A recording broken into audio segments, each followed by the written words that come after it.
Welcome back to your Valley Sports Plugs Heat Check Podcast Live. It's Tuesday, October 7th, 2025. I'm your host, Chris Patrick, with Michael Benjamin and VSP Tallman. And your Arizona Cardinals, man. Oh, no! We suck again! Oh, no! We suck again! Yes, we suck again. It's all a disaster, just like the Arizona Cardinals. Man, from the stream to the performance on Sunday, oh my goodness. But we're going to keep trudging through, just like the Cardinals will have to do with their season. Ladies and gentlemen, this is going to be a very Cardinals heavy, almost entirely, probably, yes, 100% exclusively Arizona Cardinals based Heat Check Podcast Live. We're going to have to break it all down for you guys. Thank you so much for tuning in or listening back while you're here on YouTube watching. Please like and subscribe. If you're listening on the playback on Apple Podcasts, Spotify, or any other podcast platform, you could give us a like there. Also follow us at AZ_VSP on Instagram, X, TikTok, and so much more. Links are in the description below. But before we get into everything Arizona Cardinals, fellas, Mike, Tallman, how are you boys doing? Gentlemen, it's officially happened. I've transitioned my fandom. I am now a Philadelphia Eagles fan. No, I'm just kidding. I had to throw this on. Shout out to T.O., though. Man, love that Eagles team from, 2005 with Donovan McNabb, Brian Westbrook. Those are some good memories. But there are a lot of things to touch on with the Arizona Cardinals. So I'll pass it over to Tallman so I can take this crap off.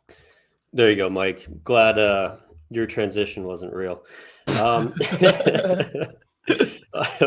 Doing good, guys. I just voted not to wear any identifying attire for tonight. It's rough. I almost called out sick tonight. I almost used one of my my PTO days for tonight. But anyway, I'm good. Regardless, negative, positive. It's always good when I'm here with you two. I don't want to say that Tallman is like the Bradley Beal of the big three here at VSP, but you might be PTO, man. Like I totally am. He is PTO, man. But you should only be getting PTO when we literally do PTO. When we do pass the outlet, right? There's your PTO. That's why we built it into the name of the show. Yeah, it's a double entendre, and we didn't even have any idea. That's crazy.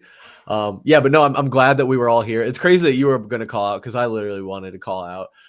But it has been a good almost 48. It's been 48 hours since the tragedy that occurred in Glendale, Arizona, at State Farm Stadium. Law enforcement was called, however, they could not resuscitate the Arizona Cardinals, and they were shot dead at the end of the game with the field goal. And unfortunately, we all had the misfortune of being in attendance on Sunday. Me at the pleasure of Michael Benjamin's season tickets that he won via SeatGeek. Shout out SeatGeek. Thank you for the punishment. The prize. And VSP Tallman paid out of pocket for tickets to go be punished. No, he didn't. No, never mind. He got them. No, they were through. They were free. I almost didn't go too, which is just hilarious in its own right. Regardless, I apologize. Tallman was also had the misfortune of being in attendance. So I think that's where we should start. Obviously, a lot to get into with the coaching staff. No changes were made. Nobody was fired. Jonathan Gannon was fined. The league and the Players Association is looking into it. We got to check in on Kyler Murray's hot seat. We got to take a look at what's ahead and what's beyond it, and really the bigger implications for this team. But before we do that, like I said, let's take a look at this Sunday and what happened, what we all witnessed there. Who wants to take the first stab at it and let it out? I'll try and get my sorrows done with this first. Gentlemen, so I got to go back to the point that we were both there. I mean that we were all three there, right? It was a great Sunday. There were super high expectations, even though after 2 straight weeks of really tough finishing football, which the Arizona Cardinals have shown their hand that they do not know how to do. But I think you looked at this Tennessee Titans team as one if not the worst team in football right now. And the only thing that every single Cardinals fan thought was, this is the get right game, right? You've had some really tough losses to division opponents. You start the year 0-2, but this is where you kind of build back your mojo, for lack of a better term. But I wonder if maybe we're the cog here, guys, because think about the one game that we went to last year as well. It was week 5 against the Washington Commanders, or week 4, which might have been the worst game the Arizona Cardinals played last year as well, with that 42-14 drubbing, I think. It was an absolute comedy of errors in the second half. Once again, on the first, 3 out of the first 4 possessions, the Arizona Cardinals have nice drives. Yes, they were gifted one by a fumble by Tony Pollard, but sitting 21-6 for the majority of that game, especially in the second half going into the fourth quarter. And then you have a miraculous 3rd and 1 play on the 28-yard line, really fooled the Tennessee Titans defense. And there goes Amari DiMercado, showing off the speed that we've seen from him in the past, and an absolute bonehead play where he fumbles the football out of the end zone, and we do not capitalize, do not get any points. The game would have been over at that point. And then let's just be honest here. A bad football team did what bad football teams do in that scenario. They let those type of mistakes compound, and it started to find themselves into the defensive side of the football as well, with Dadrian Taylor Demerson's interception caused fumble by nobody but himself, kicked by Keitrell Clark into the end zone.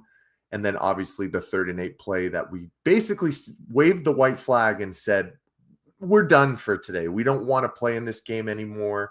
Go ahead and go have at it, Tennessee. And I don't know about you guys, but as soon as they ran that 3rd and 8 play and the Boo Birds came out miraculously in State Farm Stadium, by a half-empty stadium at that point, me saying that, I think we all knew that game was over. And it's just, where do we go from here? We're going to have a lot of conversations today, obviously, but I don't know, guys. We might be the culprits. Our presence, us all 3 being in attendance at once, it's been a bad look so far. I mean, you can see Cliff Kingsbury right there and the momentum that I got to keep from that ass whooping last year.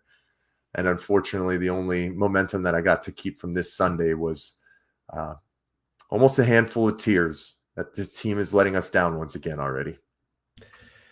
Yeah, Mike. I mean, I'm sorry, man. Like I'm sorry that I've made the joke a couple times now of like, was winning your season tickets a punishment or a prize? And you got to see the Panthers victory. You were out there with Nico, but a couple of ugly games, and it just sucks that we're talking about a team now at 2-3 with an easy record to start, who should at worst case be sitting at 4-1. But the crazy thing is like, it's not a death sentence for I think for me, for any other team. I just, the faith in this team is at an all-time low, and the coaching staff specifically. Where do you go from here after losing to arguably the worst team in the NFL? And Mike, you bring up like a good point in highlighting that we were all in attendance for that, just like we were for the Commanders game. And it's the second time this season that we've been front runners and had been hot out the gate and then not been able to play a full game. And we've seen that been a theme. Tallman, I do want to give you the floor here though, to kind of share your perspective from Sunday. Yeah, absolutely. I'll start off with the only positive. I'm walking into the building because I was late because I was stuck in fucking traffic. It was just an absolute nightmare trying to get to the stadium. But at least walking in, I get a text from Chris Patrick coming into the stadium. Michael Carter scored that opening touchdown, which in return helped me win a football bet for the second weekend in a row, which is just unprecedented for yours truly here. So only positive though. But not a Tallman ticket. Not a Tallman ticket. So does it count? It counts. Okay, it counts. You're right. It doesn't count, but it counts towards my bank account. So we'll take those. Yeah. Let's doesn't really matter. But let's be honest, guys. The Titans are still the worst team in the NFL, even though they won. And I think the Jets, are the only other team that's winless so far. But I mean, looking at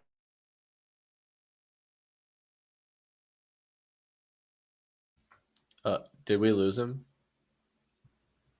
We might have lost VSP Tallman. So, I mean, this stream is already kind of going how the start of year 3 of the rebuild is going for the Arizona Cardinals. I'm so sorry. Can you hear me? Oh, he's back. He's back. Oh my God. He's back. Oh, You just took Jesus. one off the face mask like Kyler Murray. I did. Yeah. That's a solid point there. So I'm coming in nice and clear though. Yeah. Oh, yeah. A little bit. Good, Okay. buddy. All right. Yep. All right. So I don't know what the last thing you heard, but the Titans are still the worst team. What we saw there on Sunday is just it was unacceptable. I would say. Or what is that? The off the face back? And to Mike's point, there were multiple times throughout this game where fans were booing, me being one of them. I even screamed from my section, "Fire Drew Petzing" at one point, which the guy behind me chuckled about. Which I mean is another point that I think maybe we can just start to get to that, because like the vibe on Sunday was negative, and most people stuck out till the end. But even like I think a lot of people saw the writing on the wall, and it could be a deeper, potentially sign for this team of when you talk about the writing on the wall and this coaching staff. I was talking to Mike about this on the ride home. I didn't think that Jonathan Gannon was on the hot seat. We were on, I think, a Heat Check Live or a Heat Check podcast talking about national pundits saying that Jonathan Gannon is on the hot seat this season and that his job is at risk if he doesn't perform. And we kind of poo-pooed that notion and said, no, that's ridiculous. Like he has all the weapons. He should at least be able to be decent enough to retain his job and not be on the proverbial hot seat. But guys, like through 5 weeks, I think after this loss against the Titans, like that notion has completely changed. I mean, Mike, where do you go from here? So far through Monday and Tuesday, we haven't seen any changes be made with the coaching staff or even the roster for that matter. Is it just truly like something that they are going to just roll through and move on from and not have any true accountability in this situation? Well, I think there is, to a certain extent, some type of accountability. After obviously, I mean, you could say from the first 4 games with the ineptitude of this offense, all we have heard was we're looking into it. We're starting to make wrinkles, especially after that Thursday night football game against the Seattle Seahawks, where you couldn't muster anything for 3.5 quarters, another under 300-yard performance, but you showed some grit and toughness towards the end of that game to tie the game, obviously. But having 10 days off and coming back with, a decently high-powered offense through the air to start on Sunday against the Tennessee Titans. We saw, within that first drive, them throw that deep ball to Marv for 43 yards where he mossed 2 guys. And they were very successful through the air to start. That's why they racked up 21 points, guys. But then this is the mentality of this team. The mentality of this team is just go through the motions, right? We get up. That's great. We're excited. Now let's just like get to the end. It's never, let's try and find out what else we can work on. Let's see if we can start, manipulating these defenses through our air attack to get into better run diagnosis and whatnot. Yes, we don't have the personnel anymore at the running back position, but our offensive line is the exact same. You brought back Will Hernandez last week as well, too. He was on a snap count. I think he played 23 snaps, but you have all the same personnel on the offensive side, and things have gone backwards, gentlemen. Like, I just got a couple of stats for you here. Last year, 2024, Arizona had the highest yards per carry average in franchise history at 5.29 yards. The team's 4,816 total yards over 2023 and 2024 ranked 3rd in the NFL. The team has recorded 2 of top 5 single-season rushing yardage totals in franchise history in the previous 2 years as well. So what you thought was your bread and butter is the exact reason why Monti Ossenfort and the front office did not go and get any type of personnel on the offensive side of the football, because you thought the maturity or the maturation of everyone on that side, bringing back all your key pieces, you were going to be able to do the exact same thing once again, which was ground and pound football. But what we know is even through the first 2 weeks when we had James Conner, the identity is gone and they don't have any backup plans. And you're seeing that come out right now, especially with the loss of major personnel. You know, there's a lot of things, and I have specific comments, Chris, in regard to Jonathan Gannon, Drew Petzing, and accountability that I want to get into as well, but I've already taken up a decent amount of time. So I want to pass it over to Tallman so he can answer that question too. Yeah, I mean, guys, it's still, as crazy as it sounds, we're still 2-3, right? I, as shocked as I was walking out of that stadium and how just flat out embarrassing it was, especially when you see the post-game comments from Petzing and Gannon about that 3rd and 8, because really it boils down to that 3rd and 8 there right before the 2-minute warning in the fourth quarter, where all you need is a first down and we win the game. And you're sitting there, you're going to go 3 straight runs. And after their first 2 runs went into a brick wall, it's like, guys, Kyler Murray is making $225 million. And you don't trust this guy to throw the football in that type of scenario where the game's on the line. Like, that's just outrageous. You know, and then also your $250 million football player who's supposed to be the best player on your team doesn't have the ability or the freedom to check out of different calls. And then, of course, you got 3 timeouts in that situation. If you don't like what you're seeing, call a timeout, because there's no reason to save them, because if you get the first down, you don't need the timeouts because you're just going to kneel it out and win the football game. So, but again, you go back, you look at it, we're 2-3. I mean, why would you? I wouldn't expect them to be jumping the gun here and firing anybody. I mean, I saw some hilarious shit on ESPN where someone said what Gannon did on the sideline to DeMercado after that ridiculous, fumble at the 1-yard line. Granted, we're going to talk about that here shortly. How that action that he had was a fireable offense, but I didn't expect them to make any type of changes. Yeah, the seat's extremely hot. It's hot for everybody involved right now, because this fan base is looking for questions. There's looking for answers to the immense amount of questions that we have after that game. Because, guys, I was sitting in a section in the stadium, in the row over, there's a Titans fan wearing a paper bag over his head where he wrote what's the quarterback's name? Cam Ward. Well, Cam Ward. He wrote what Cam Ward said coming into this game, where he called the entire team "we ass," and he literally wrote that on the back of the bag. It's like, and then you leave that game and you go, we just lost to the team where their starting quarterback called everybody on the team ass. And apparently on this past Sunday, the Cardinals were more ass than the Titans, who are obviously the worst team in the league. So, it's too early, right? It's too early. Granted, we're in a really big hole at this moment because you're 0-2 in the division. Nothing's looking good. You're letting mediocre teams hang in there to the very last second, like our only 2 wins that happened with the Panthers and the Saints. And then you lose on 3 straight walk-off field goals. It's like, it's not trending in the right direction, but at the same time, I didn't expect anyone to lose their job this week after that performance. I'm not ruling it out though completely. We know this schedule is getting really hard, and we're playing some pretty decent teams that we didn't expect to be this good when we did our preseason predictions, right? So I'm envisioning in our near future as Cardinals fans, we're going to have some more misery here. And then those questions of should those people be fired are going to be much, much louder.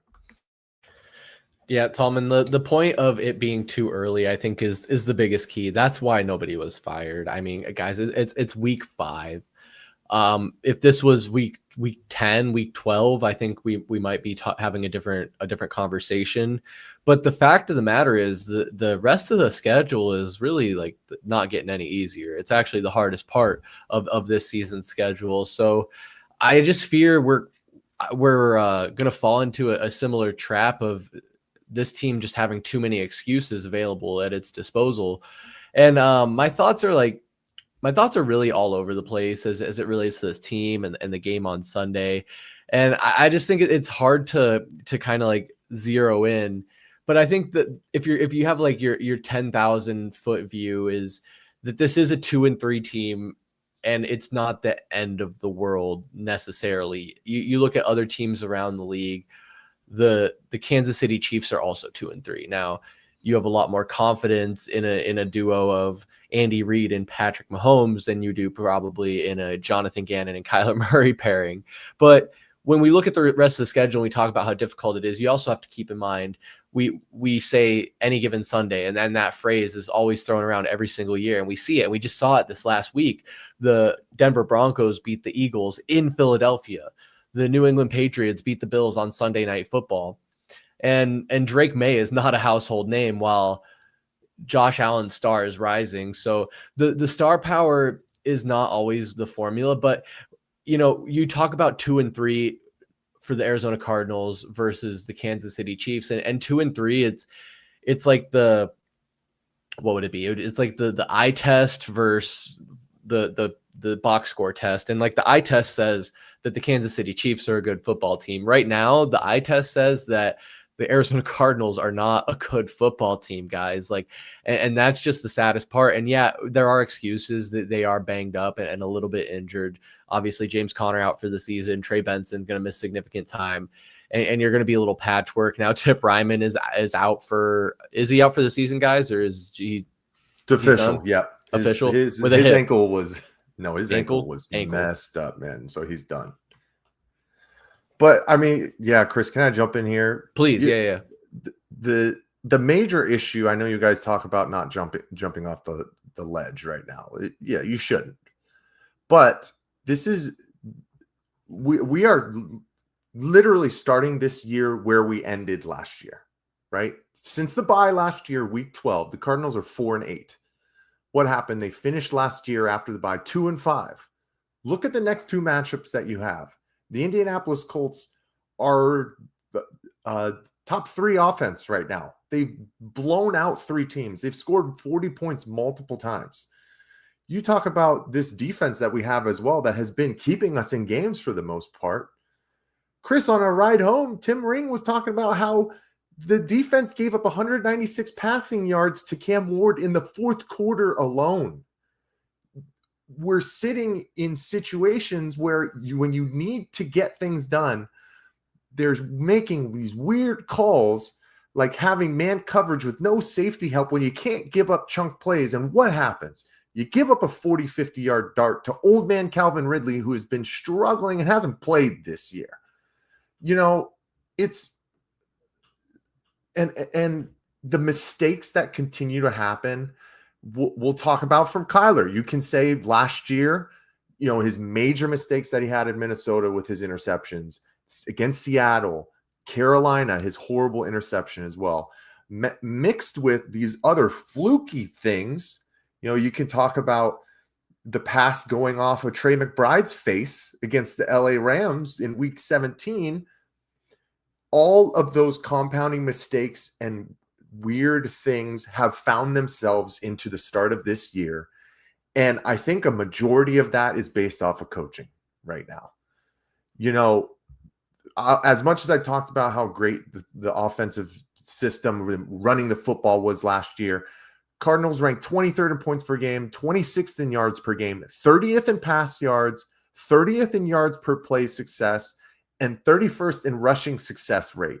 Yet we still continue to ram our head into the wall thinking that the success is going to come from what happened last year. And now with 4th string running backs, what are we doing, guys? And we see now that Clayton Adams has literally catapulted the Dallas Cowboys offense into a top 3 offense in every category. 1st in yards per game, 3rd in pass yards, 4th in points per game. I can't believe that losing an offensive line coach was such a big breaking point for this offense. And it's showing that, I don't know, a lot of other media outlets talked about how meeting a certain quota is still not good enough. The Seattle Seahawks won 10 games last year. What did they do? They recognized that their quarterback was not for the future. They shipped him out. They knew he was going down a tailspin, and you're seeing it at Las Vegas right now. And they fired their offensive coordinator and brought in somebody better, and making Sam Darnold look like, the next coming of whoever you want to name out there. The Cardinals status quo is just continued mediocrity, or just bottom level of this league. And going back to your question beforehand, Chris, the accountability factor, we talked about the 3rd and 8th play, and how now both Drew Petzing and Jonathan Gannon are standing in front of the media stating that they both hated the call, but didn't call a timeout or didn't make a change. How are we in year 3 of a rebuild with leadership not understanding when you go into do or die situations and last minute possessions, you have to have opportunities to change, because this game is all about adjustments. This isn't news. And we don't know that. Tallman, you talked about how Drew Petzing said that play call literally didn't have an audible option. Why is that even on the book in the last drive? So once again, I'm taking up a lot of time, but it's like Chris, there are so many jumbled reactions and thoughts going into what we just saw, where the key factor about this, gentleman, is it's not just another loss. It's the magnitude in which they lost that game in front of their fan base when they needed to right the ship. And now they're going into another week against a way tougher opponent, the best one that we've probably seen this season outside of, the Seattle Seahawks. And we're just going to go with status quo once again. It's tough. Yeah, Mike, it's I think how a lot of this fan base is feeling. Like, usually you come off a hard loss, any loss, a hard loss, you're going to feel bad on Monday, and then you're going to start feeling a little better by Tuesday. And as the week goes on, things are going to get better. But this was catastrophic, guys. Like, this is going to be this is something we're talking about 48 hours later. And like Mike said, and I've said, I'm all over the place with my thoughts, because there's just so many things to consider with this team right now. And the lack of changes, and we talk about accountability, you can read into that all you want, but at the end of the day, I can't help but feel, and I had this thought earlier today, and while Mike was speaking, I kind of reaffirmed it. Like, I think whatever happens this season, whether someone gets fired midseason or how it all plays out, it needs to all get burnt to the ground. You need to go scorched earth. Maybe keep Ossenfort, but restart, get rid of Kyler, get rid of Gannon, get rid of Petzing. But while I have that same thought, I kind of take a step back and say, maybe that's not the case. Maybe it's just Michael Bidwill, and maybe he doesn't want to have a franchise that's successful and do what it takes to fully get us there. And we can sit here and point fingers and play the blame game all day. But I truly don't know. And it's just this wave of emotions, but we have to move on. We have to persist. So in that spirit, and given Tallman the floor here, I do want to talk about the fine that was handed down to Jonathan Gannon. The news broke earlier today on Tuesday that the NFL Players Association and NFL were both looking into the incident that happened on the sideline following the Amari DiMercato non-touchdown, where he let go of the ball right before the goal line. Looked super cool, guys. Though let's not take anything away from Amari DiMercato. He looked so cool running all that way and nonchalantly flipping the ball right at the goal line. He didn't get 6 points for the team, but he looked so fucking cool doing it, guys. That has to count for something. But Jonathan Gannon did not love it. Appeared to get a little physical with him on the sideline, kind of smacked his side, his pads. And it was, I think, Paris Johnson Jr. with his arm around him, kind of consoling him at the time. And here it is. Yeah, you see Paris Johnson. He kind of, Gannon yells something to him real quick, gives him a little shove, barking, smacks him. Let's go. And I did see Dan Bickley had a take on this where you kind of see his teammates consoling him. It looks like, is that Will Hernandez there also talking to him? Gannon's fired up, obviously smacks him. but nobody really seems to have too much of an extreme reaction to it. So Bickley's theory is that what Gannon was saying here was more of a positive message of, like kind of trying to spin it into like, yeah, you fucked up, but bounce back type of thing. Obviously, I don't think anybody's spoken on what the context of that was. Gannon did come out and issue an apology, I believe, prior to the announcement of the fine, could have been in conjunction with. But basically said that he didn't think that was acceptable. He regretted doing that, and that he doesn't want to get physical with the guys.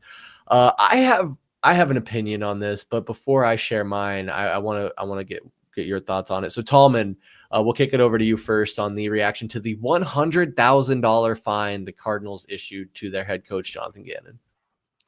Yeah, I mean, it's not a good look, especially when you have, with all the bad tape that we had from what happened on the field that day. Of course, this had to be sprinkled in there, but I mean, from your initial thought there, was it positive or was it negative? I mean, because Gannon came out and apologized, I mean, I don't know. I mean, it seems like he was very fired up, especially the second time he made contact before he walked away.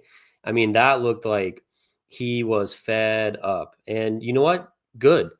I mean, as the player in that scenario, what do you can't say anything. You don't have an excuse, right? You have to sit there and get laid into, and I'm glad he did. I'm glad he held him accountable for that, right? Because if you boil it down, granted, we lost the game on a countless number of plays on Sunday, but if he just made it one more step into the end zone, the Cardinals would have won that football game. And it's so easy to go back and look at it now, 2 days later, but I mean, that's just the truth. So I'm kind of glad that he went in there, chewed him out on the sideline, because that's what the coach should do. That's what the head coach should do as the leader of the team. But of course, as I started, it's not a good look. I mean, that was quite an aggressive swing. And guys, it's 2025, right? You can't do that to players anymore. This isn't the 90s. You're just going to get picked apart and devoured by the media, social media, and you're going to look like the loser at the end of it. No matter what was said, whether DeMarcado comes out and says, no, everything's fine, this is still going to be a blemish on Jonathan Gannon's record here. I mean, it was totally out of character for him. That was not something, obviously us being at the game, we obviously had no idea this happened, but coming back and watching that video, I was blown away when I saw it, because that's not what JG does. Or you would never picture him on the sideline hitting a player like that.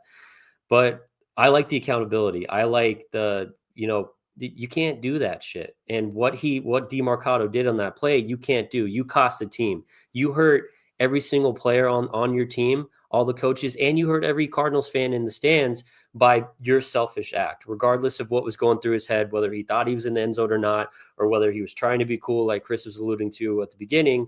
I mean, it's just downright, it's unacceptable. And, DeMarcado kind of owned his actions there, but I'm glad the head coach held him accountable for that awful, just absolute mistake that DeMarcado did. And he cost us the game. And again, I'm going to reiterate, we lost the game in multiple different ways, but that right there is the most glaring one. And that one hurt me the most, right?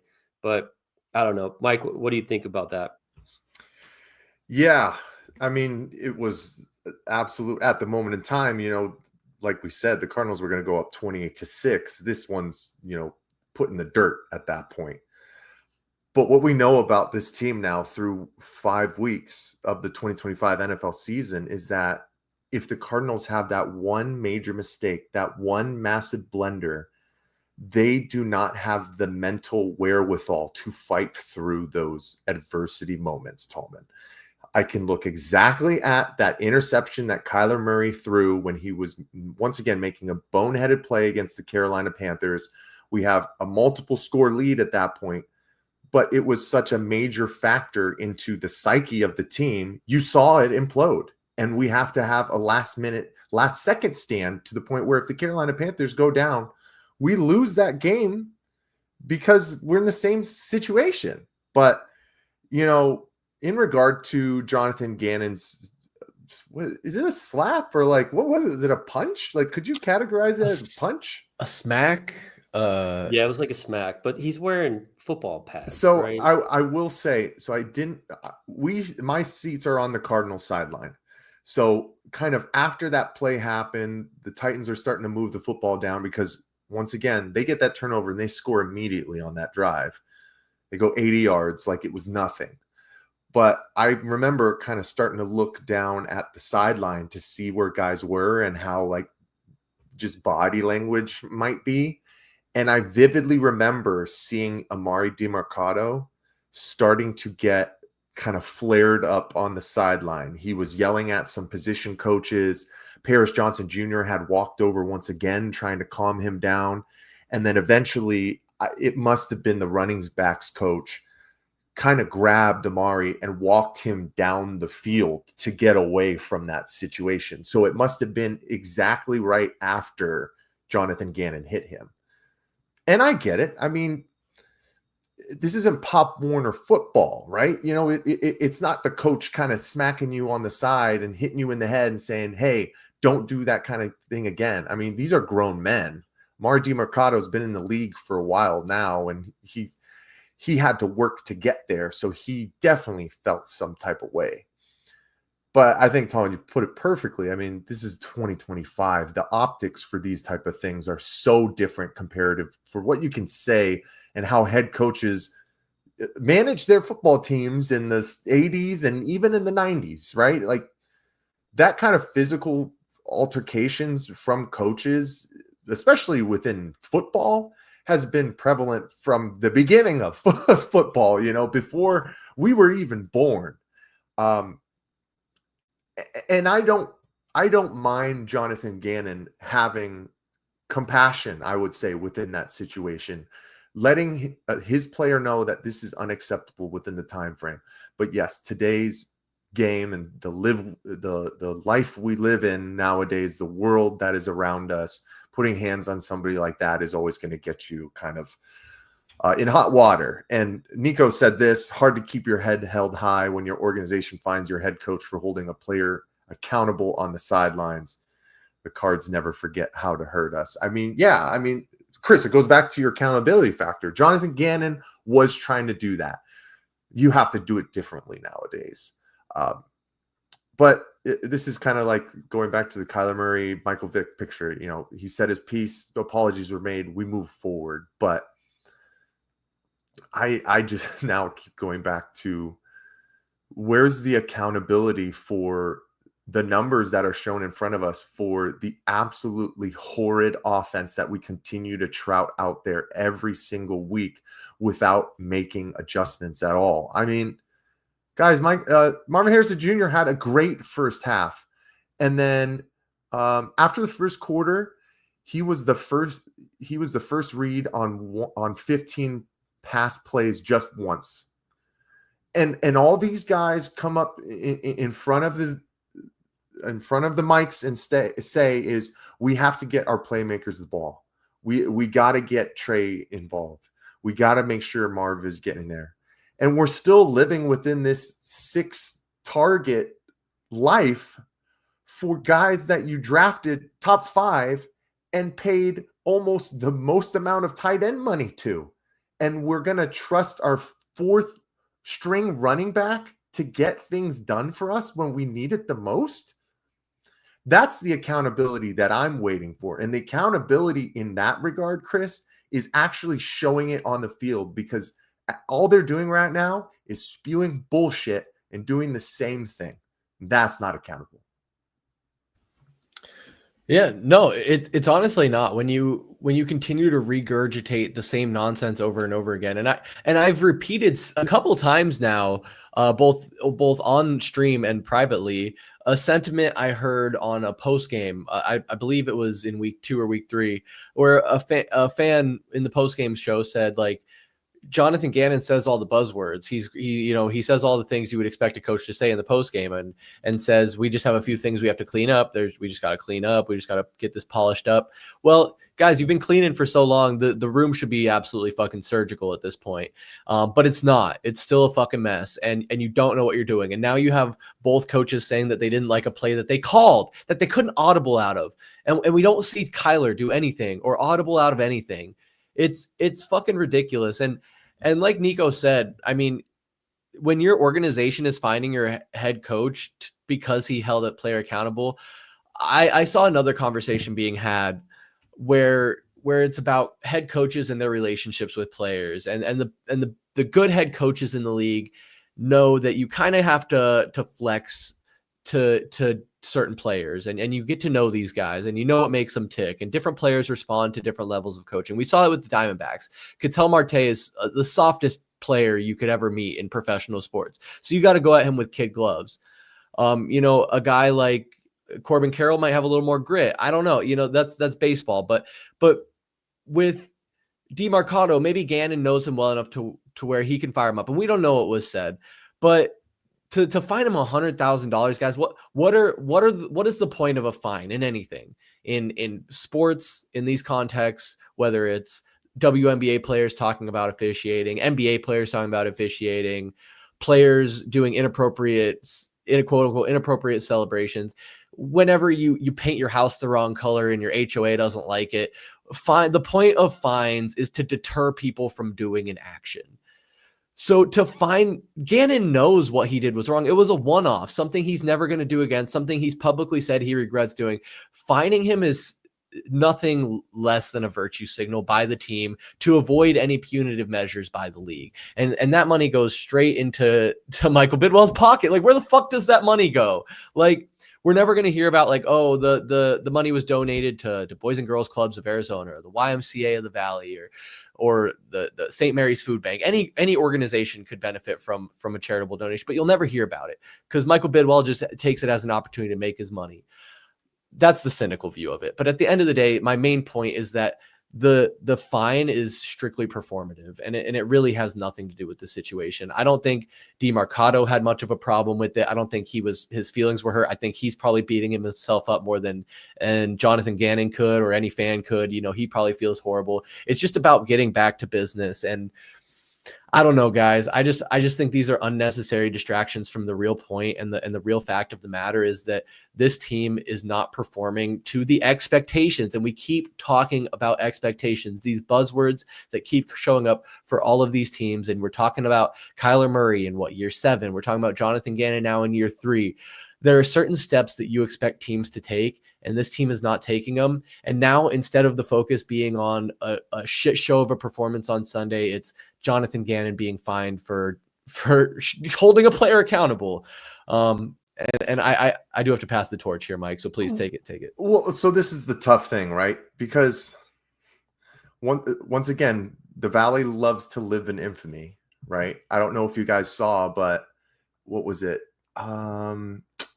Sports data service Sport Radar did some research and showed that the Arizona Cardinals became the first team in NFL history to lose 3 straight contests on a game-winning score as time expired on Sunday. So we've set a record in a negative light once again.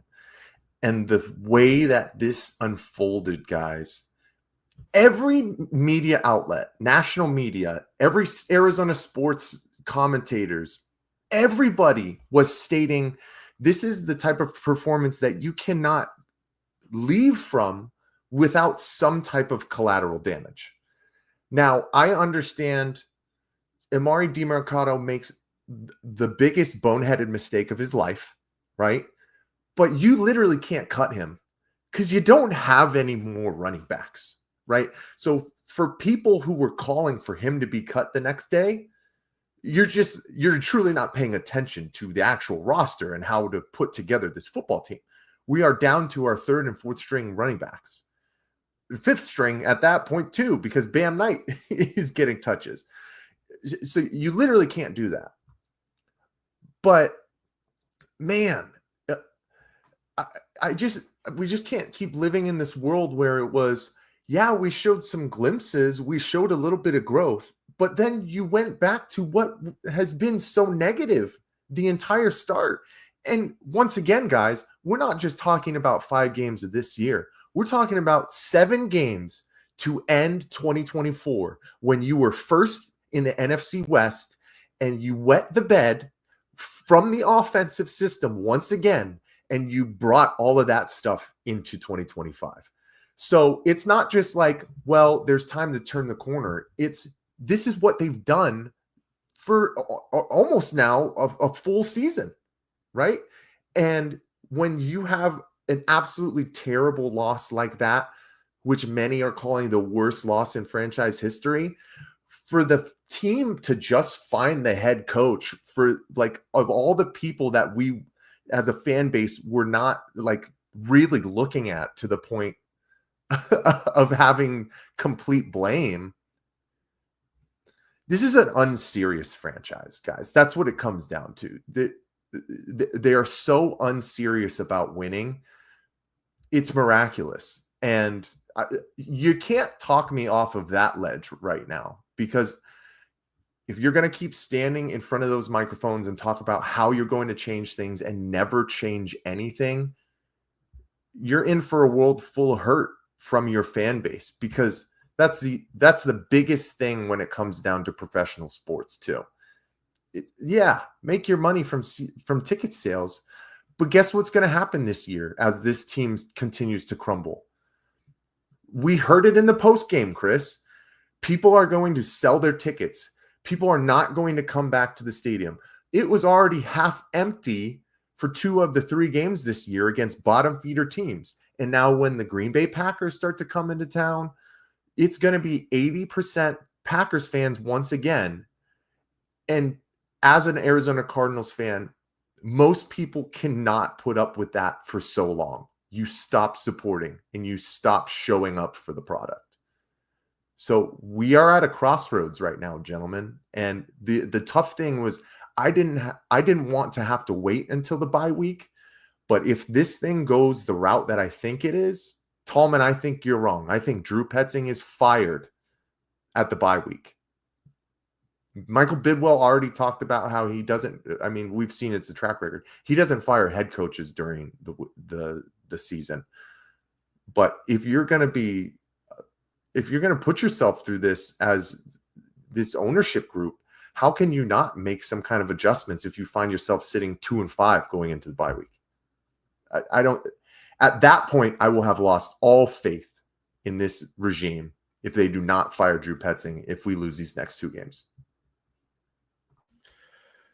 I do want Tallman to address that, his thoughts on that, and as we kind of shift into looking beyond. But just to kind of round out that topic, like, and Mike, you bring up these stats that people are digging up. And I'm sorry, I hope I'm not repeating this as I'm like actively looking stuff up, but I also heard that the Cardinals haven't beat an opponent with a 500 record since week 7 of last year, October 21st, 2024, when they faced the LA Chargers, who were 3-2. So that's barely above 500 in the beginning of last season. So this team, Mike, you said it perfectly, is unserious. They can't beat good football teams. They don't. They really aren't competitive with good football teams. And in fact, this last Sunday proved that they lose to bad football. They're capable of losing to bad football teams. And what does that make you? That makes you a bad football team. But Tallman, I do want you to kind of speak on what Mike was saying there, and I guess kind of just your thoughts on the overall, situation we find ourselves in right now, to round out your thoughts. Yeah, absolutely. So, I mean, that stat, the last time we won against a good team, let's call it that, goes all the way back to mid last season. That's crazy. And then, Mike, I heard that same stat earlier. I'm reading your chat here. The next 8 opponents are all 500 or better. So, again, I mean, we already knew. We knew this was the easy part of the schedule. It's only going to get a lot harder. So I didn't clarify, Mike, just for the record, when Petzing was going to get fired, but I guess I'd be a little surprised if he did get fired at the bye. But if we're sitting there at 2-5, I mean, I'd be right there with you. I'd be cheering in your corner saying, fire the hell out of this guy. Something needs to change, because right now it's just the definition of insanity. Nothing's going right.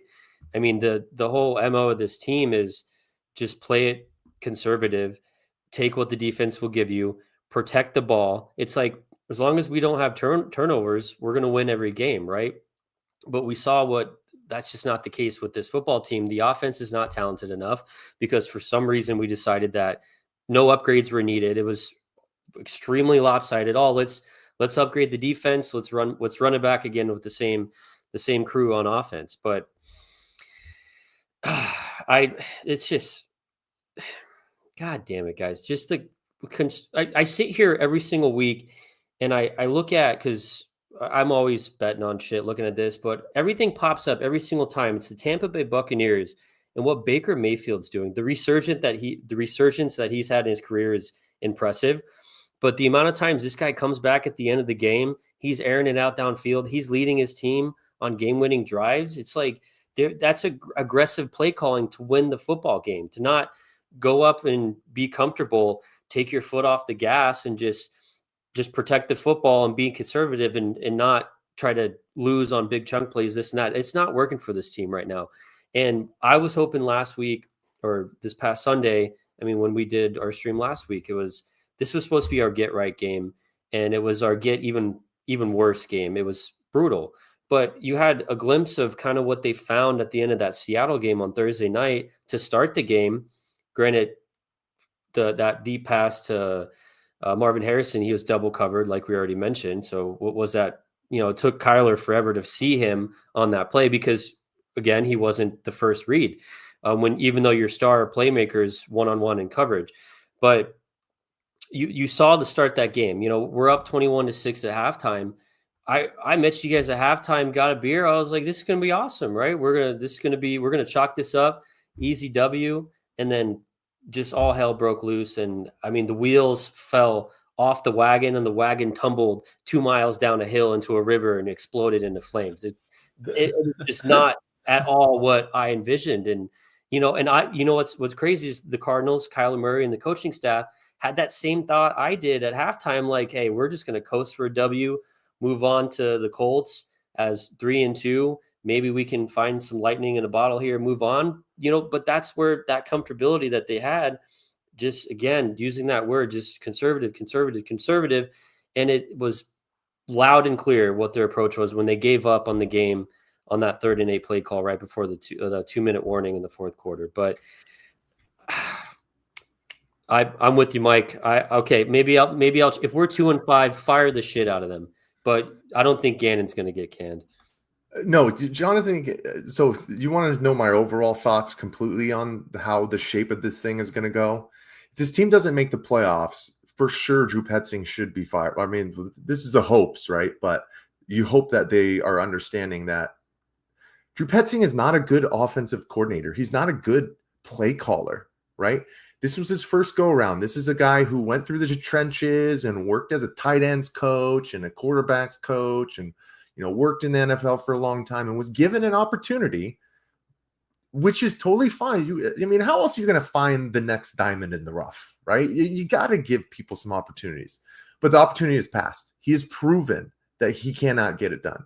He needs to be gone next year. And then you're going to have to reset this offense. It's going to be adding another weapon on the outside for Marvin Harrison Jr., rebuilding this interior offensive line, looking at if James Conner is even going to be a part of this team next year because of the factor of his injury. I don't know if he's going to be able to come back, even if by the halfway point of next year. But this is the tough thing too, Chris, because this goes back to your thoughts on I never in a million years would have said this was the season that we were going to start wondering if Jonathan Gannon is the right leader for this team. But when you have a loss like that, it always happens. And you find yourself looking into a dark hole, which is the opponents that you're going to come up against here and the NFC West as a whole. But then you start to look at, what is Monti Ossenfort doing too, right? You start to ask these questions. I mean, look at the 2024 draft class, guys. So far, it's been a swing and a miss. right? Nobody is taking themselves upper echelon to really setting themselves out to be like a true change maker for this team yet. We still have hopes for Marv, but Darius Robinson, swing and a miss so far. Max Melton, in and out. Trey Benson, hurt. Isaiah Adams, no good. Tip Ryman, hurt. Elijah Jones, doesn't even play. Doesn't even given opportunities. Xavier Thomas, never plays. And then 3 guys not on the roster. And then you got Dadrian Taylor-Demerson, who's starting to kind of fit the bill a little bit. But it's tough. Chris, and I know I kind of jumped in front of you here, but that loss on Sunday, guys, it just puts my mind in a pickle. I think the biggest thing too, Tallman, what you talked about was, instead of putting their foot on their throats and going to just go for it and put them into misery, because the Titans didn't want to play football the first 3 quarters of that game. We don't have a foundation of winning football for this team to be playing soft and be playing chicken shit football in the decisions in every facet that they do. You need to go for it. You need to go for it at all times instead of playing scared and playing to not lose football games. You have not set a culture of winning. What is there to lose by not going for it and being aggressive? That's the biggest thing, Mike. And I this is a perfect spot for me to pick up, because I literally had that note typed up. Is they're playing to not lose. They're not playing to win. They're playing to not lose. And again, I hate to keep harkening back to local sports radio, but fucking Tim Ring called it chicken shit football. And it is literally chicken shit football. You're pussyfooting around, whatever superlatives or adjectives or whatever the fuck it's called, however you want to slice it. This team is playing scared, and it's not playing winning football. And it goes back to, is it a talent issue? Is it a coaching issue? And I do, in the sake of, keeping this moving and getting to the last couple of things we want to get to, we got to talk about Kyler Murray and his hot seat. And Tallman, I'm glad you brought up the Baker Mayfield comparison, because that was a guy who, people felt like he got kind of a bad shake at it with coaching and organization. Went to Carolina, kind of got eaten alive. His career really looked on the rocks, and then just had a crazy, what was it, Thursday night or Monday night game with the Rams, and brought them back and won that game. Really revitalized his career. Now he's killing it in Tampa Bay with the Buccaneers. But now these questions are being asked, and we bring up Kyler because it's now being asked, is this a Kyler Murray issue, or is he truly the victim of poor coaching? It's crazy. Like, it's gotten so bad here through 5 weeks that I've seen people actually start to be nostalgic for the Cliff Kingsbury era because of the air raid offense. And he allowed Kyler to throw it down the field, and Petzing just doesn't unlock that. And it's fine in a sense. If you're going to be a run first, run heavy offense, that makes sense when you have James Conner. It can still kind of make sense when you have Trey Benson, but when you have neither of those guys, and we saw it for about 10 minutes to start the game, when you air it out, Kyler's capable, but Drew Petzing is not opening it up. John Gannon is not opening it up. Kyler's not able or allowed to make adjustments at the line of scrimmage, it seems. So I ask this question: Is he just a victim of bad coaching? And have we yet to truly seen what Kyler is capable of in the NFL? Or is he not the guy? At 5'8.5", is he just not a good quarterback and capable of playing the position at the NFL level? We know he was a great high school quarterback, one of the best of all time in Texas. He was a Heisman at the college level, but NFL is just completely different. And these questions got to be asked, guys. We're going to do these check-ins. We started it on the Heat Check podcast September recording, I believe, but I asked you guys the question: Kyler Murray, rating him 1 through 10, hot seat. 1 being Kyler Murray is back next season for sure in a Cardinals uniform, 2026, gearing up for the Cardinals. Or a 10, Kyler Murray is on another NFL team or out of the league entirely. Mike, I want you to help me here with the check-in, and then we'll go to Tallman to check in with where he's at now. But you guys, I think, Mike, you were at a 6 on the scale when we last checked in, and Tallman was at a 4. Is that right? No, swap the other way around. You're at a 4. Tallman is at a 6. Tallman's higher on that list, but Tallman gets to go first on this one. Yeah. Thank you. Mine's going up a little bit. I'm getting a little hotter here. I'm going to put it at a 7. I'm not going to jump all the way up to the end of the scale here. But guys, I mean, literally just from a single answer that Kyler had in the post game when he was asked, did you like that play call on the 3rd and 8th in the fourth quarter? And all he said was trust the play calling. So, and then you go back to what Gannon was talking about on that 3rd and 8th, where someone asked him, hey, if you don't like what Drew's dialing up, can you override him? He said, no, he's the play caller. I don't go in and overrule him. Where that right, that's crazy. You can't, obviously, if it's fully just on Drew, it's like maybe that change needs to happen before the bye week, right? Right, Mike? I mean, there needs to be a different process here. But as the head coach, how can you not come in, especially being a defensive minded guy, saying, hey, it's 3rd and 8. We're calling a run play, and the defense is stacking the line of scrimmage. And we just saw what happened in the last 2 plays. Okay, what are we doing here? Like, no one on the sideline was like, hey, what's going on? This is not going to work out. But going back to Kyler Murray, though, it's like, and I mentioned it earlier in stream, it's like you paid this guy a ton of money, and he doesn't have the ability to have a little bit of freedom. And we've talked all the time. He doesn't check out of plays. He doesn't call audibles at the line of scrimmage. It's not what he does. So it's like, do they not trust him, or what? There's some type of disconnect here with Kyler Murray in this team. So to touch on your question going into our rating here, Chris, I think it's a mixture of both. A mixture of, just a product of poor coaching, just being in a bad system for him, and then also just kind of his own ability where, he's good, but he's not great. And year 7, good but not great, is not going to get it done for us anymore. We can't just keep rolling out the same, mediocrity every single year. But with Kyler Murray, though, he's got to have that ability. I heard Perfect today on the radio. It was like, it's kind of like Lamar Jackson, right? Where it's like, you got to give that dude the ability to just, he's that unorthodox quarterback. He makes some of his best plays just when the play's broken, and where he's scrambling or he's running out and he's hitting somebody on the sideline, or he's picking it up with his legs. Like, you can't expect this guy to be completely scripted. So he's got to have some type of leeway.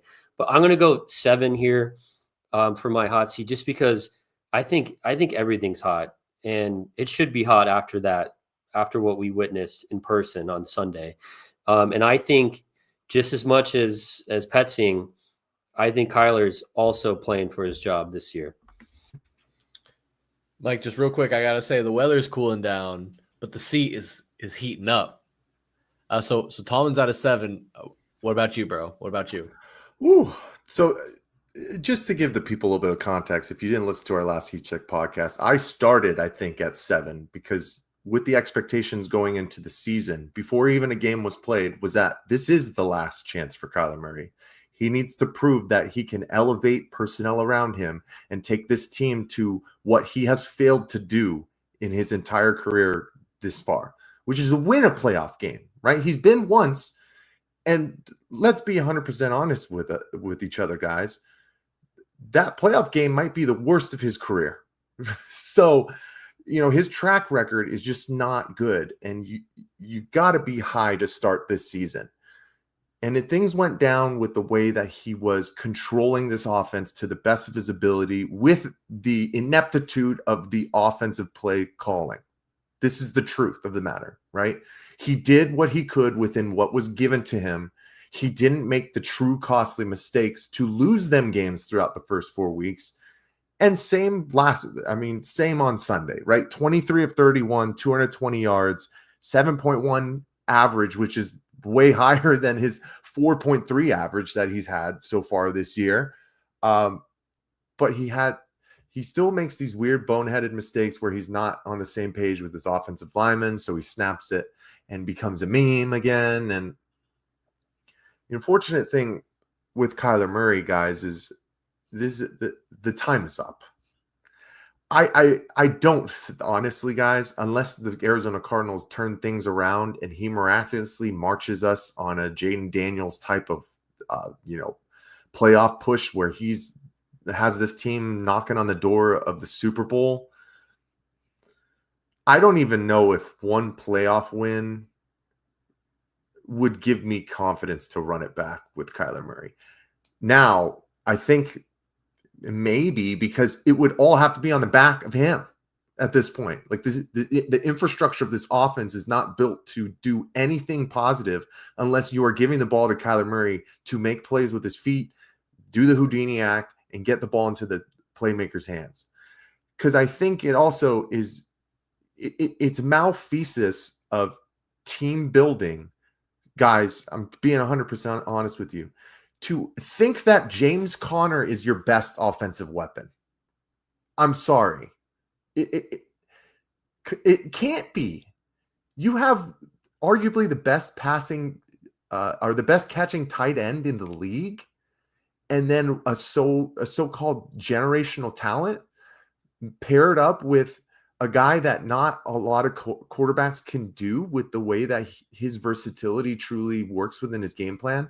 So for them to go in once again thinking that year 3 was going to be the James Conner show, it puts you where you are now, and especially with the injury. So my hot seat is ticking up. It's obviously, but it's at a 5. I can't jump to 7 just yet, but because I'm trying to do these ratings kind of based off of probably where like the front office might think of where things are going, right? If they think that they can restructure this offense next year with a more high profile passing offensive coordinator, you get some more weapons, you have a good interior offensive line to give Kyler the protection that he needs instead of him running around once again like it seems like he's doing to start this year, then maybe you can do it again. But I don't see Kyler Murray getting an extension anytime soon. And if this team falters the way that unfortunately I feel like it is going to the point where if you're sitting at 2-5 going into the bye week, it's going to be impossible to make the playoffs, then the time is up. I don't care how good he does the rest of the year. If you don't make the playoffs, you need to part ways. You have to start fresh. And it sucks because you look at it's like, who's going to be out there? Who's going to be there to draft as a quarterback as well? And especially if they keep Jonathan Gannon and Monti Ossenfort around, year 4 of a rebuild is an absolute, you need to be pushing for conference championship games or else you're not around anymore. So we are in a pickle once again. But I'm going with sitting at 5, right in the middle of the road. You can see the flames. The flames are there. So both of you ticking up, though. Both of you ticking up. You have to. I mean, you have to. The way that they lose these type of games consistently with Kyler Murray at the helm, it's not all on him, but he is a major piece to this offense. And this offense is one of the worst offenses in the NFL, regardless of him not being able to do audibles, play calling, whatever. It is still helmed by Kyler Murray, and they are 30th or worse in almost every major category statistically in the NFL for offense. Yeah, no, I mean, it's hard to disagree with you guys. I'm this is your guys' rankings. I'm not getting involved, but it's hard to think that it doesn't tick up for everybody. I like that Tallman's kind of the voice of the fan base, and Mike is putting on his GM goggles a little bit, has that front office lens. So obviously a little cooler, going to have a little more of a level-headed, tactical approach. But I appreciate both points of view. And honestly, like it does have to tick up. And I kind of preface all that with saying that, and even Mike said, it's not all Kyler. Obviously, he could be the victim of just bad coaching, bad play calling, bad play around him. Like what if AJ Green turned around? Obviously that's one play, but there's a lot of what ifs, and where it's like, I hate that there's all these built-in excuses for Kyler, but they could be valid. Like he could just have a really, really tough shake at it. And Mike, you asked the question, and I think it's valid of who else is out there, if not Kyler Murray. And there's always another quarterback on the garbage heap who, similar to Kyler, could have just been the system of a bad scheme fit. And we talked about Baker Mayfield could have been the case where he didn't do well in Cleveland, he didn't do well in Carolina. Then did decent for a cup of coffee in Los Angeles with the Rams, and now is finding great success with the Buccaneers. Daniel Jones doing really well with the Colts, and we're about to talk about the Colts to round out this show here. Sam Darnold is now finding some success with Seattle. So there are options out there. I mean, even looking around today, we're seeing moves being made where Joe Flacco is going to be the quarterback for the Cincinnati Bengals. That's obviously just a filler. You're not expecting a 40-year-old to be your franchise quarterback. But that's the heart of the issue, is that every franchise is looking for their quarterback, their franchise quarterback. Through 6-7 years now with Kyler Murray, that's who we thought he was. I don't think he is. I don't know if he is. I think the rest of the season is going to be the barometer for that. And where you guys are at with your gauge is really going to be telling. And it's going to be interesting to see. Right now, the writing on the wall is that it's not going to be so good, and that we're going to miss the playoffs again, and that the fan base is going to be calling for some major changes, but we'll just have to wait and see. But guys, at about the 70-minute mark here, I do want to get out the door here pretty soon. But I want to round it off by looking ahead at the near future here. In this Sunday, my birthday on Sunday, the Cardinals will take on the Indianapolis Colts in the early slot, 10 a.m. local time here, against a really, really hot Indianapolis team firing on all cylinders. Jonathan Taylor, Indiana Jones, like I said, Michael Pittman Jr., to name a few. Tallman, you're looking a little dejected there. What is your outlook for Sunday? Yeah, so Sunday, I mean, at least when the Cardinals get to town, they don't have to worry about Mark Sanchez because he'll be in jail. But guys, I mean, Mike, you just went through all the stats about how bad of an offense this Cardinals offense is. I mean, we're about to play a Colts offense that is probably the best offense in the league so far this season.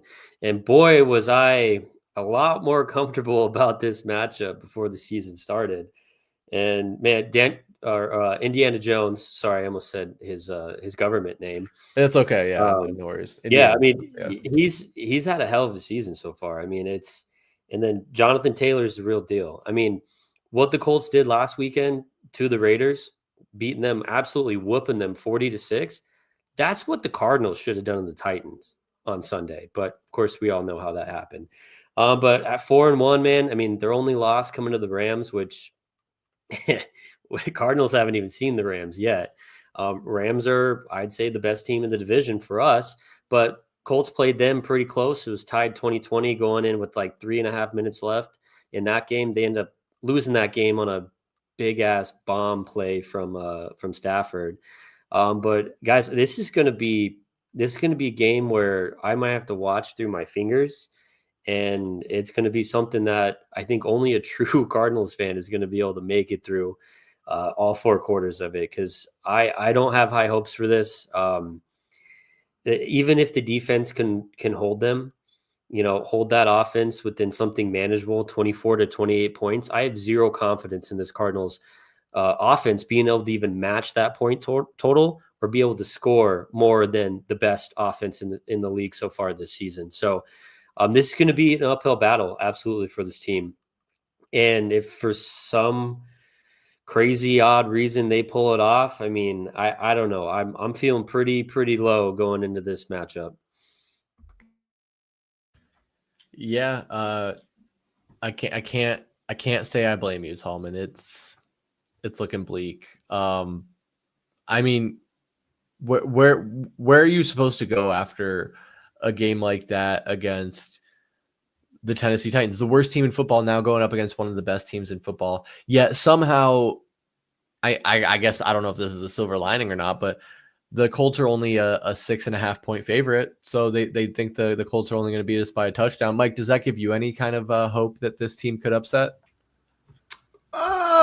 Maybe only 6.5. I mean, we were 7.5 point favorites against the Tennessee Titans, and look what happened. What do they always say at the NFL? I think, Tallman, you already said it too. This is a any given Sunday type of league. Chris, you touched on it too.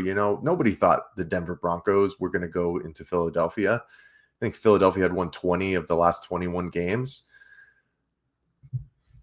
But once again, we've already had these discussions of the offensive side of the football grossly underperforming and continuously doing the same thing. And we hear about how they're going to make some adjustments. And then they don't do it at all. They revert back to the same thing. How can you as a fan have confidence that we're going to go into Indianapolis and bearing us being down a whole bunch, Kyler Murray's going to throw 40 times plus? You know, I think that's going to happen this week because we're going to be losing by that much. I mean, holy smokes. You just talk about Jonathan Taylor, 5.1 yard average on the ground, almost 100 yards per game, 6 touchdowns.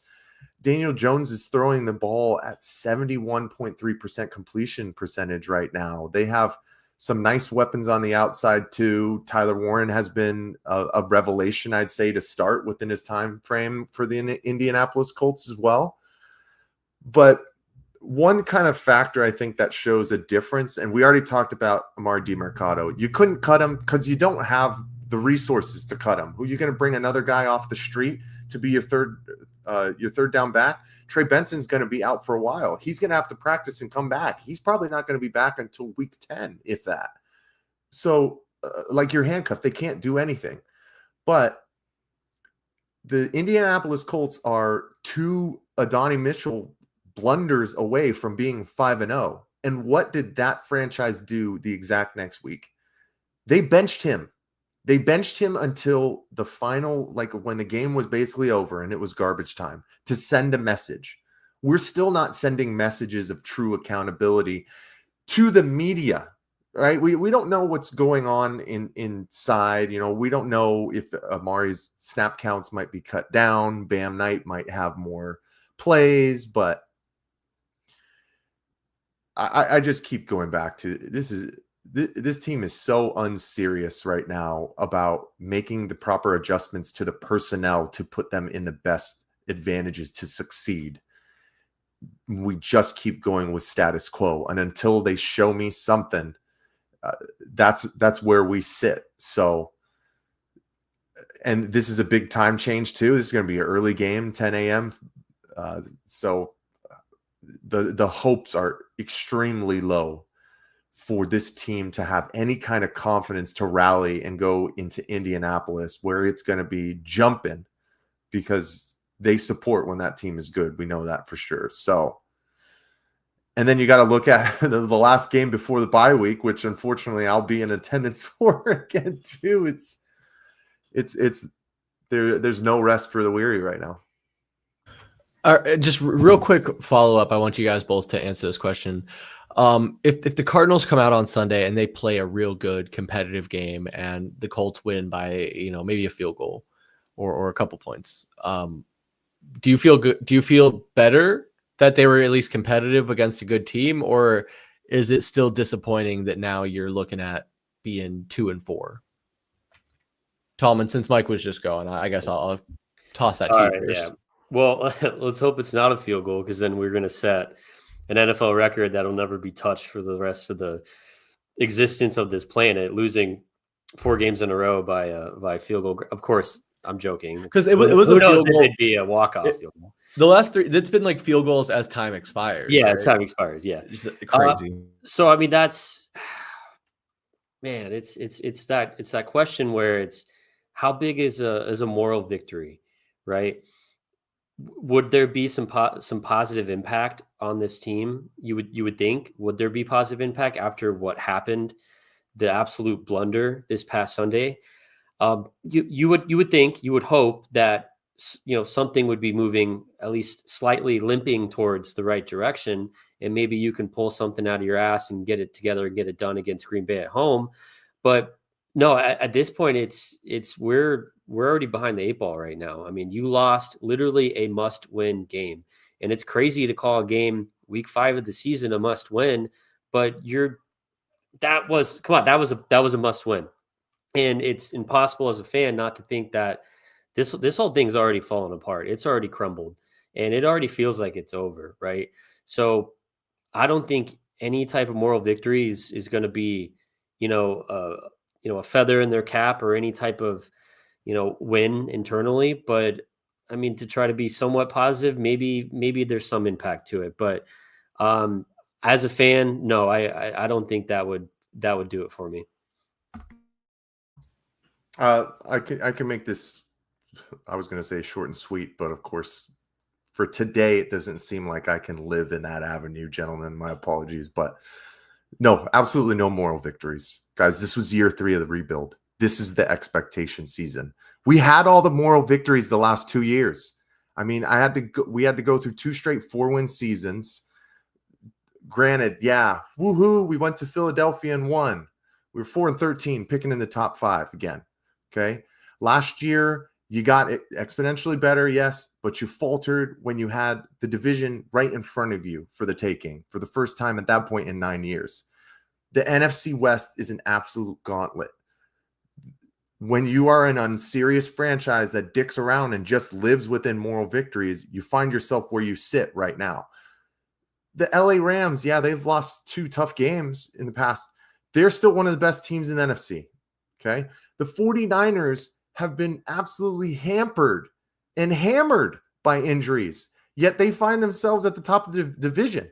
And the Seattle Seahawks just went toe-to-toe with a top 3 NFC team and almost won that game when I thought that they were going to be the clear-cut bottom feeders of the NFC West. Now, you have to take that with a grain of salt because the way that the NFC West has been for the past, it seems like, decade, is that 3 of these teams are always upper echelon teams in the NFC. And the Cardinals continue to find themselves at the bottom. There are no moral victories. You have to get wins at this point. You have to scratch and claw and get any type of wins because once again, you have put yourself extremely behind the 8 ball by losing your first 2 division games. You lost an absolute shit show, the worst loss in franchise history. And now the only way for you to come out and have any type of positive feeling about this team is if they go to Indianapolis and win. And if they win against Green Bay and go into the bye 500 or better. If they are under 500 at the bye, I have no confidence that this team will go to the playoffs. And at that point, there will be changes. I guarantee it. I think there has to be. I mean, on that note, like there has to be there, and I agree with you, Mike. There are no more victories at this point because of the expectations, because of the amount of time that these players and the staff has had to get it right. Like we said, you've done so much cleaning up. It should be surgical. You should be a professional team. You should be a serious team. It's time to start acting like it. I just fear I'm seeing the writing on the wall that similar to the last year of the Phoenix Suns, there's no heart. We heard reports that after this loss, the Cardinals locker room was dead quiet. Jonathan Gannon in his post game was completely monotone, which is pretty par for the course for him. I fear that this team has no heart, it has no soul, and therefore is not going to accomplish anything. And that's why, going back to what I said earlier, at the end of the day, I've given up on this team after 5 weeks, and it's time to burn it all down. Unfortunately, it's not going to get any better. And with the schedule ahead of us, it's not getting any easier. All of our easiest games are behind us. And there's just nothing this team has done that makes me believe that there's any shot. And on that cheery note, I think we're going to wrap this up. But guys, I do want to give you each the floor one last time to get anything off your chest, because it wouldn't be fair for me to go on that rant. So Tallman, why don't we give you the floor first, down on the bottom there? Yeah, so we touched on it briefly, but I just wanted to hear, and of course, here I go giving Mike more floor time tonight.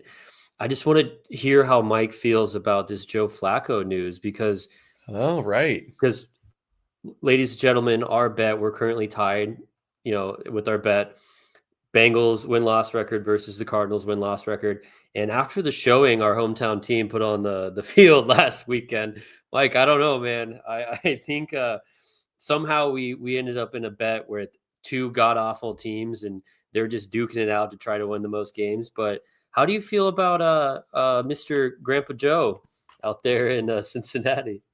Well, you know what? I'll be 100% honest with you, Tallman. I feel sick to my stomach because I thought and I was hoping that the Cincinnati Bengals were just going to trudge along with poor Jake Browning being absolutely inept at the quarterback position for the Cincinnati Bengals, and they were going to go on an extremely long losing streak. Because talk about another franchise that is an absolute dumpster fire.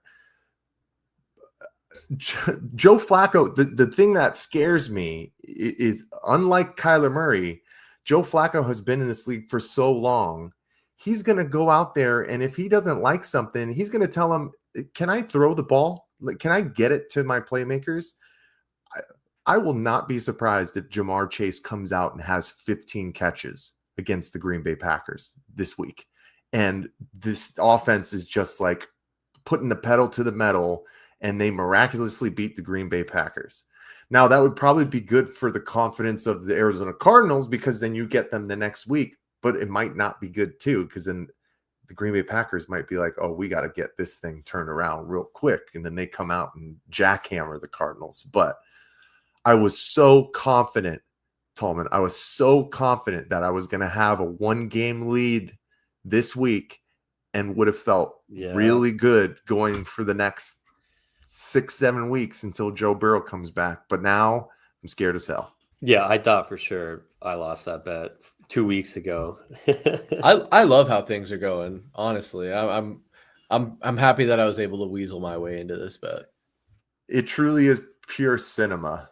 That's to say the least. So it's been a great start. But yeah, I can't believe it. Chris is going to find himself sitting at the end wondering how this thing is going to go. Because watch, it's going to come down to the last game. These teams are going to have the same record. And it's going to be like, oh my God, can we beat the Los Angeles Rams in week 18 in LA for me to win a bet? Yikes. Hey, well, maybe the Rams won't have anything to play for at that point. God forbid I'm put in a situation where it's like, if the Cardinals lose, I win the bet, but if the Cardinals win, they make the playoffs. Like that would be like the situation I get put in. That's the moral question that you have to dance with, my friend. It would be fun. It'd be fun. But no, honestly, just to throw my 2 cents in on the Joe Flacco thing, I think for the Bengals, obviously Jake Browning was not working out whatsoever. I think Flacco will flash, but he won't sizzle. I think he'll have a good game out the gate. Like Mike said, I agree. I think he's going to feed Jamar Chase, because that's what happens when you bring in a guy who hasn't been there all season, especially at the most important position on the field. Is you dumb down the playbook to just a handful of plays. He's going to have a few core running plays, and then just a general idea of the routes his guys are running. And it's going to be just simple, out routes, in routes, streaks, posts, stuff that he can easily remember, and Chase is going to eat. But as teams kind of learn how he's going to be utilized within that offense and what's going forward, they're going to figure him out. So it's going to be interesting. It's going to be interesting. But Mike, what are your last thoughts on the evening, or just anything in general, man? I kind of, in general, I hope to a certain extent you're right, Chris, because good Lord, has Chase Brown just been absolutely bad for both of my fantasy football teams. So I need something out of him, but hopefully it doesn't lead to a bunch of wins for the Cincinnati Bengals. Gentlemen, to end off, this isn't anything new. As an Arizona sports fan, this is kind of the area we live within. I would say especially the past 5 years, and it's not just from the Arizona Cardinals. The Phoenix Suns have done this to us plenty of times as well, and the Arizona Diamondbacks have. The Arizona Cardinals just embarrassed not only themselves, but this fan base. And all of the conversations that have happened over the past 48 hours are 100% warranted, from asking for people's heads, questioning leadership, questioning your quarterback. This is not a good spot. You cannot have that type of loss and truly feel confident about the future of this franchise with the leadership that is at the helm. The only way that they can change it is by winning football games. It's just that easy. And the Cardinals still have the talent to do that, which once again makes this so disheartening. But do they have the right coaching? Do they have the right system to set these guys up for success? Time will tell. We're going to talk about it a whole bunch. But I am so absolutely, utterly disappointed with how they made us a laughing stock with their performance on Sunday. And it truly, I feel like, has been a long time since the Arizona Cardinals specifically have done that. So I'm frustrated. I think like a lot of Arizona Cardinals fans are. I'm very frustrated. But that doesn't mean I'm not going to put the umbrella over them and keep caring. So, gentlemen, always a pleasure. And that's a great point, Mike. Like at the end of the day, we are the Valley Sports Plug, your Valley Sports Plug, and rain or shine, we're always going to support our local teams here. But that's the part of being a fan is all, you're allowed to be a realistic fan, and you're allowed to criticize a team when they're not, putting their best foot forward. And right now, the Cardinals are not putting their best foot forward, and it's supremely disappointing. But the beautiful thing is it's very early in the season for them to turn it around. And the tried and true for all sports fans across all time and forever is there's always next year. We'll get them next time. With that being said, we will get you guys next time. Next Tuesday, we'll be right back here on the Valley Sports Plug Network. We're going to bring you Past the Outlet and an NBA season preview. That's not true. Roundtable next week. Roundtable next week. My calendar is incorrect, folks. So we'll be back with the stream next Tuesday, though, about 7 p.m. Make sure you like and subscribe here on YouTube so you can see when we're going live. The week after that, Michael Benjamin and I will be doing Past the Outlet and NBA preview for you. We also have this month, of course, our in-person podcast recording, the Heat Check podcast, which is the in-person recording of this very podcast we're recording now. Michael Benjamin, VSP Tallman, and I all get together in the Valley Sports Plug studios here in the very far East Valley. And we just chat and get you all caught up on everything going on in the Valley. So I'm sure by that time, a couple weeks out, we'll be chatting Arizona Cardinals, where we're at, checking in, getting another Kyler Murray hot seat check-in after just a little over a week. We'll see if it went up, if it went back down after Indy, leading into that Packers game. But plenty of fun to be had. Make sure you like and subscribe. Again, please, please, please, right here on YouTube. Follow us at AZ_VSP on Instagram, X, TikTok, and so much more. All of our links are in the description below. But before we get out of here, I just want to thank you one last time for tuning in. If you made it this far, you're a real one. For Mr. Benjamin, VSP Tallman, I'm Chris Patrick. We'll see you next time. Peace.